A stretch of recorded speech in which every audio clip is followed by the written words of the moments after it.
Si hablamos de la varilla en los palos de golf tiene tres acciones. La primera es lo que le llamamos flexión y deflexión en el momento del impacto.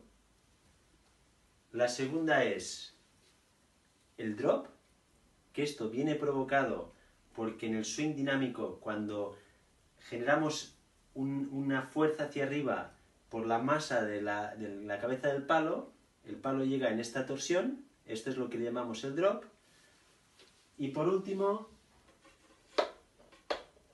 el torque, que el torque es lo que se retuerce la varilla por tener el eje más alejado de lo que es el punto dulce de impacto del palo. Esto provoca que sobre sí mismo el palo tiene una torsión.